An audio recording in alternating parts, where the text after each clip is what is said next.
Production.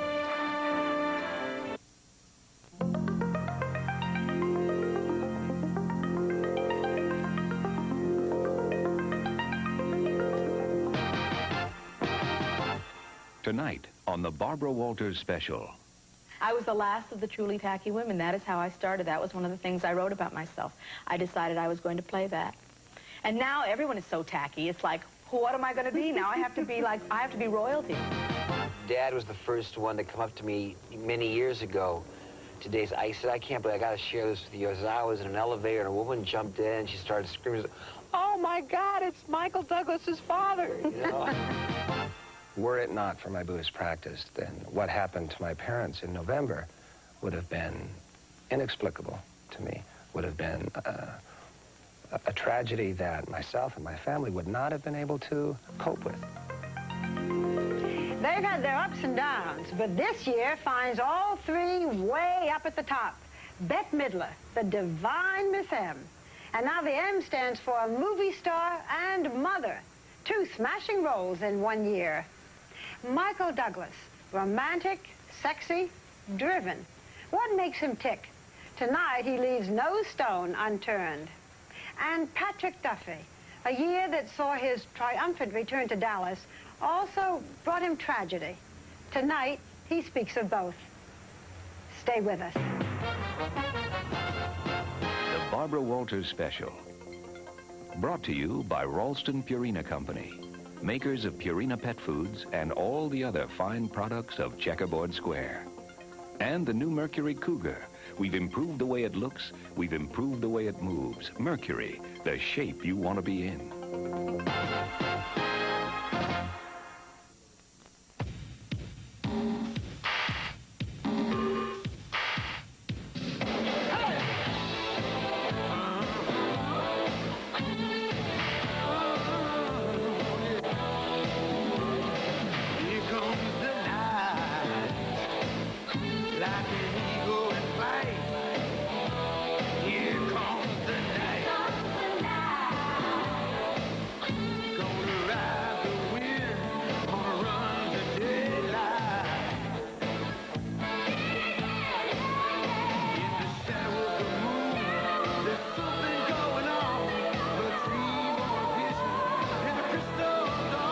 Discover the new shape of Mercury Cougar.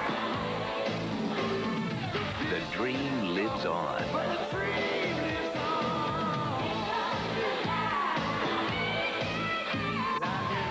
Mercury, the shape you want to be in. You're a part of my life, you're a part of my home. Whenever you're with me, I'm not alone. I show you I love you and things that I do. So you get Purina Cat Chow. I want the best for you. Your cat is a big part of your life, so make Purina Cat Chow brand cat food part of his life. It's all the nutrition cats need to live a healthier, happier life. You're a part of my heart. Purina Cat Chow, part of a healthier, happier life. The divine one, Miss Bette Midler.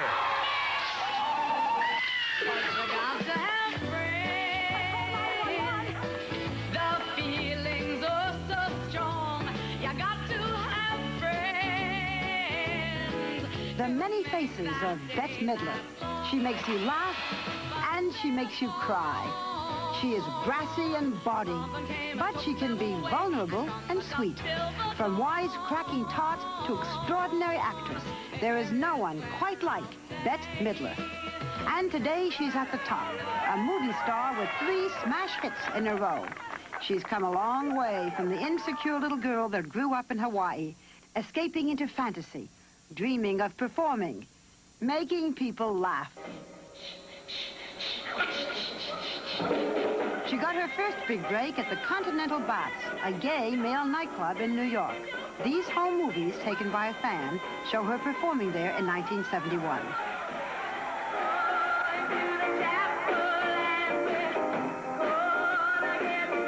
It is here that the divine Miss M was born. The Can't Be Torched Singer's backup pianist in those days was a very unknown Barry Manilow.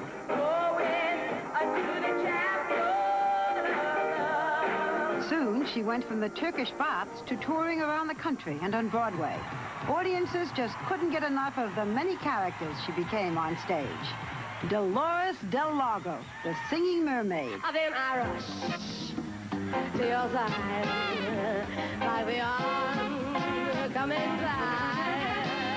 At last, we're face to face, and as we kiss through an embrace, I can tell, I can feel you, I love you, I really, really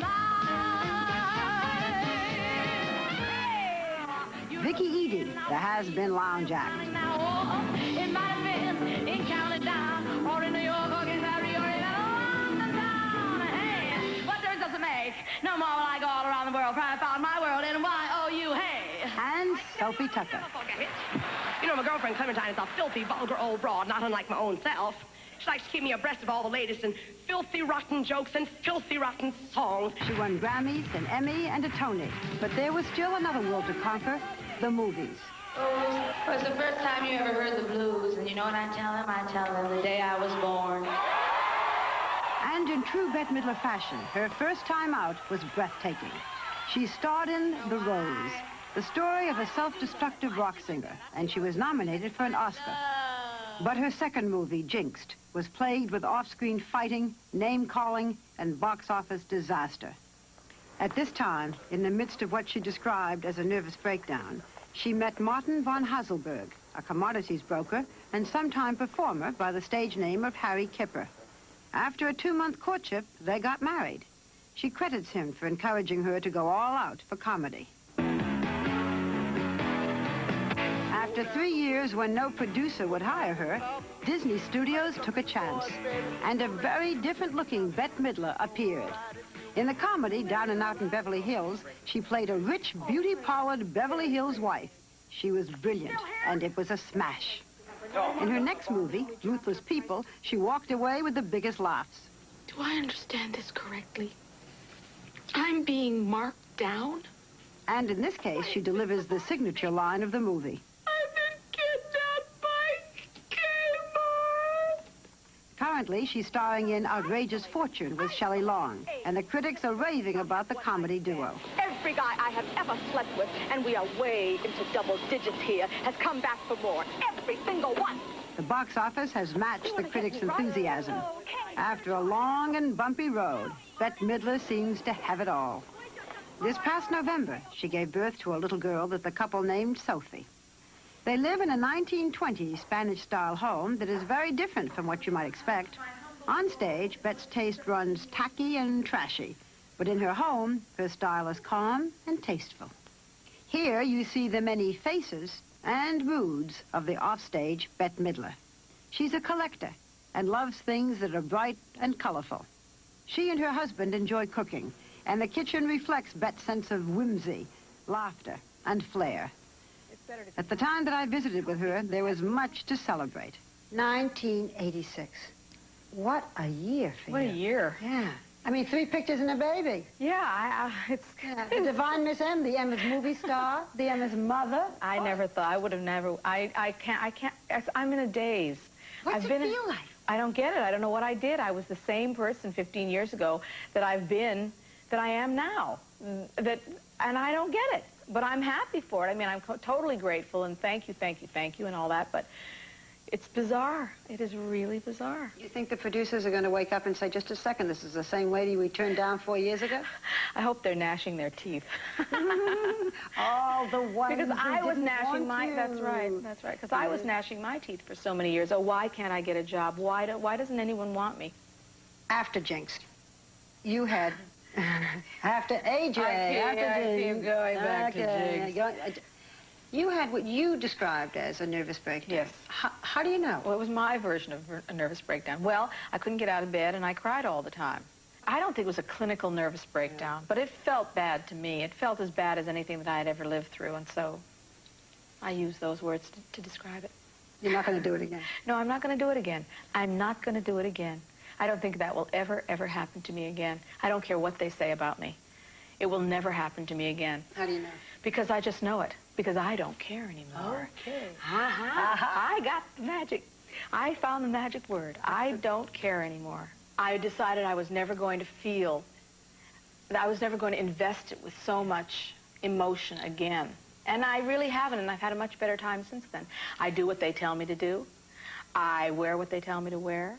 I stand where they tell me to stand. I'm just, yes, I'm here. I'm doing my job. I'm having a good time. If they tell you to be fat, as in Ruthless People, I'm in for a penny. I'm in for a pound. In this case, 200 pounds. Right. And in Down and Out in Beverly Hills, when they make you 40, the mother of a 20-year-old, you say, look at me. Look at me. I'm 40. I'm the mother of a 20-year-old. Because I really like to work. I like to work. I like to play the characters. I like to get into other people's skins, and because that's what I am. I'm like a blank slate. If I'm not doing that work, then I'm a housefrau. You know, I wash the floors. I wash the dishes. You could be a good housefrau. I am a brilliant housefrau. I'm Harriet Craig. Remember Harriet Craig? Yes, you cleaned Joan everything. Crawford. Yes, you walk around here dusting everything up. I'm insane. I'm completely obsessive because I grew up in the, it makes such perfect sense. I grew up in a home where nobody ever, it was the city of the dust balls, and once I got my own house, I just got like. Kind of small-mouthed about it. I can't help myself. In Outrageous Fortune, that's you. I mean, that's the Bette Midler. It may not be the you sitting here, no. But I mean the lines, the stuff. I don't want to hurt the snap, the vulgarity. The snap, the vulgarity, yeah. You used to be, I'm sure I was not. quite bawdy in my younger days. Yes, you were. Now I'm a grand old dame. Yes. I was pretty snappy. I don't know how to put it. Not tacky as close. I was so tacky in my younger days. Yes, yeah, I was very tacky. Let's face it. I was the woman who gave tacky. bad taste a good name. I was the last of the truly tacky women. That is how I started. That was one of the things I wrote about myself. I decided I was going to play that. And now everyone is so tacky. It's like, what am I going to be? Now I have to be royalty, Everyone's doing my act. But is any of that act you? It has to be. Well, I think it's what I absorbed in my growing up years, because I was brought up in a kind of a not that great neighborhood, poor neighborhood, in Hawaii, poor girl, and the girls who had all everything going for them were the girls who were really a little on the trashy side, and they had the only fun that was going on in that neighborhood, and so I just took a page from their book. Since you're talking about your childhood, you always said you never felt you belonged. It was an unhappy childhood. You were a white Jewish kid in Hawaii. Yeah, I didn't feel as though I belonged. But I go back there a lot now, and I really feel as though I do belong. And it's home, and that is peculiar to me. Hawaii is now home. That really is the place that I feel the most at home. Because no one on this side of the world has ever seen that Hawaiian side of me. I've never spoken pidgin in public. They've never seen me in my shower shoes, which we call my shower shoes, my flip-flops, my Zoris. When I'm there, all that stuff comes bubbling up. You put your slippers on and you do a... I do. I go barefoot and I do all my Hawaiian stuff, my shtick, and that is who I really feel I am. And it's funny because I ran so far away. I went to the other side of the earth to get away from it, and now, after so many years, I've returned to it, and it's the thing that makes me very, very happy. One of the things that makes me happiest in my life. Your father had never seen you perform. No. You were always afraid that you were too vulgar for him, that he'd be upset. Oh, he knew I was too vulgar for him. And you were. I was. Yes. Now, he died last year. Yes, he did. He died when I was making Outrageous Fortune. Did he ever see any of your films? No. He didn't care for anything that had to do with, that smacked of show business. He didn't care for it. He never really got into it with you? No. But I will tell you this, that I was pregnant, and he was very, very pleased about that. That made him very happy. How nice. At least that was that part of it, that part of your life was right for him. That was great. He loved my husband too. He thought he was a great guy. Tell us about your husband. Of all the bums I ever dragged home. Which would you rather talk about, all the bums or your husband? I'll give you a choice. I'd rather talk about my husband. Okay.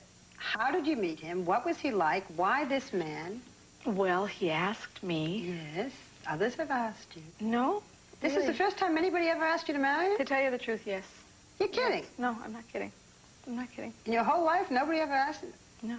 Of course, I discouraged it. Yeah. You know, I mean, when I felt that it was imminent, I would run away. Okay, so you meet this guy. You didn't just marry him because he proposed. No, no, no. No. Really, I was madly in love. We were both madly in love. What was he like? Well, he's quite eccentric. He came to the door on this date. He asked me out, and he came to the door in this suit that had a life of its own. It was this great big yellow suit. It was a yellow plaid suit. He looked like a used car salesman. I mean, but like a caricature of a used car salesman. I didn't remember that that's what he looked like.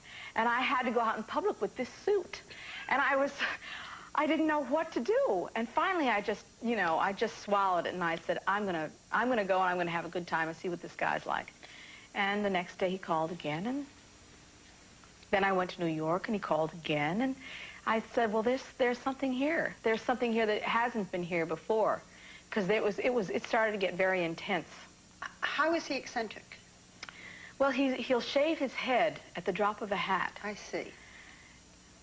That's I don't eccentric. see it. That's a little eccentric. That's a little weird. Somewhat He say good morning and he shaves his head. And, yeah, or he'll come in having shaved, and you know it's. But I've gotten used to it. He's an odd duck, but You're he's a great. an odd duck. I am a very odd duck. So but I never realized I was an odd duck until I put myself up next to him, and I realized we were cut from exactly the same cloth. You got off to rather an odd start in your marriage. You were married by an Elvis Presley impersonator? Yes. Really? Yes. He was not wearing his pompadour. I see. Was he in sequins at the time? No, but he Tell me. We were looking for a chapel. We drove up and down. You in Las Vegas? The Strip in Las Vegas, yeah. And we finally found the Starlight Chapel. And we didn't know he was an Elvis impersonator. We had a tape with us of Juliet of the Spirits, you know, the Nino Rota score. Da, da, da, da, da, da, da, da, da, da, da, da. And we put that on, and we marched down the aisle, the two of us. He was in a sort of a big suit, as he usually was. And I was in a gown that I had bought for someone's premiere. And I had my bouquet, and we marched down the aisle to this music, just the two of us. Yeah. And we wound up in front of this man, and he gave us the ceremony, lovely, lovely ceremony about how the ring is around and it's gold because it never tarnishes like your marriage is going to be.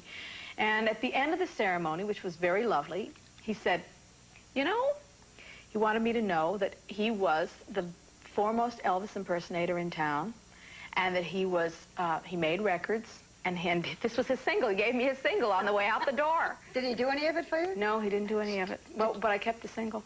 Is it going to be a problem that now everything, your whole career has just zoomed so that's going to mean lots of money, big movie star? He did it for me. He was the one that pushed me in the right direction. I'll talk to anybody. I'll talk to any old body that passes through the, you know, the janitor will be sweeping up, and I'll say, do you think this is a good career move? And I'll take the janitor's advice very, very seriously. Well, my husband came into my life, and he said to me, I'll never forget this, he said, what do you want to do? Who are you? And I said, well, I think I'm a hysterically funny person. He says, well, why don't you do a comedy? I said, what do you mean do a comedy? He says, do something funny. And that was the turnaround? And that was the turnaround, because suddenly there was a direction. The baby. The baby. Soph. That's an adorable baby, having just been up there and hugged her. You saw her. She saw her. She held her. I saw her. She exists. It's there. Yes. Yeah. Yes. In fact, you laid your hands on her, and she got better. Oh, we should tell them what that is, though. That sounds so funny. That sounds so funny. She did a little something in her pants, yes, which she we did. had hoped that she would do. That's yes, right. After I touched her, I do that for people. Some people put it a different way.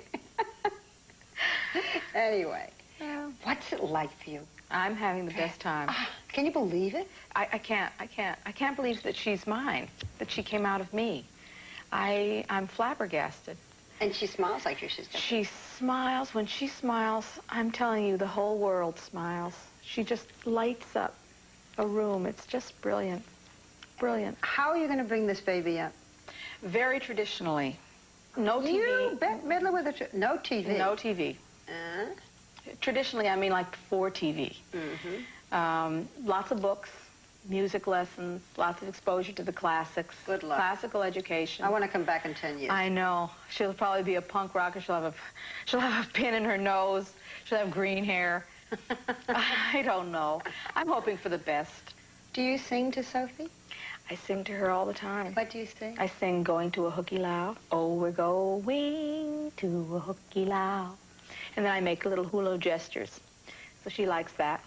The I want to collective... play Frank Sinatra and play Ray Charles and play all the, you know, all the greats, the Boswell sisters. So she'll have a good classical pop. Never too young to Never start? too young. Do you ever sing Friends to her? You ever sing? I haven't sung that yet. When she gets a little older. A little older. She gets a little older. Then you'll teach her what that's I'll sing her the songs, but I won't show her the shows.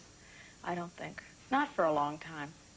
Gee, I hadn't thought of that, Bet. Yeah.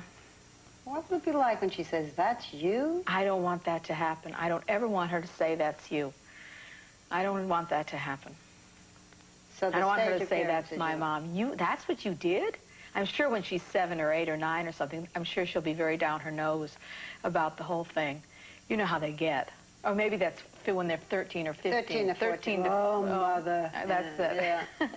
But I don't think I'm going to show the stuff to her because I don't want her to say, to come down on me and say, how could you do that? That was so, ugh, EU.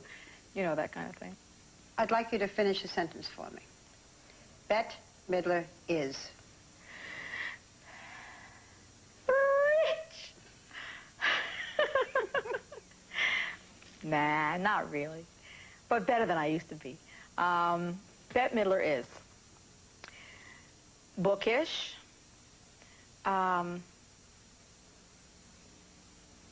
tender, full of goodwill, enormously happy, and surrounded by wonderful people. Just surrounded. Cat brand.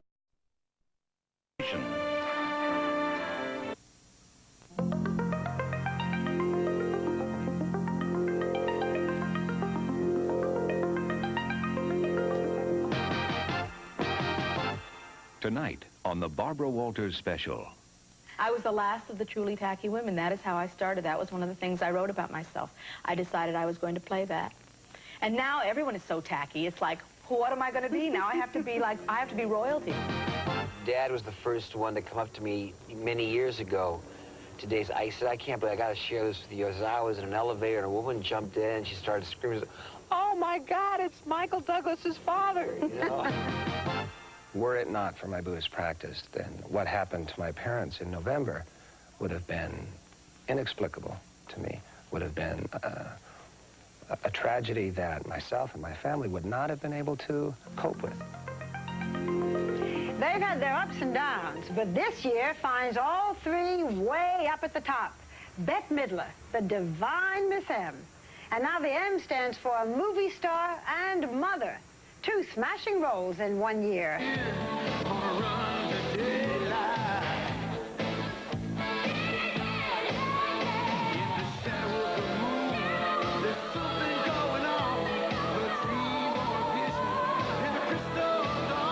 Discover the new shape of Mercury Cougar. The dream lives on.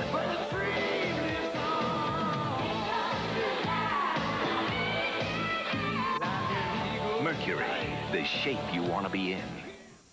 You're a part of my life, you're a part of my home, whenever you're with... Michael Douglas, romantic, sexy, driven. What makes him tick? Tonight he leaves no stone unturned. And Patrick Duffy, a year that saw his triumphant return to Dallas, also brought him tragedy. Tonight he speaks of both. Stay with us. The Barbara Walters Special. Brought to you by Ralston Purina Company, makers of Purina pet foods and all the other fine products of Checkerboard Square. And the new Mercury Cougar. We've improved the way it looks, we've improved the way it moves. Mercury, the shape you want to be in.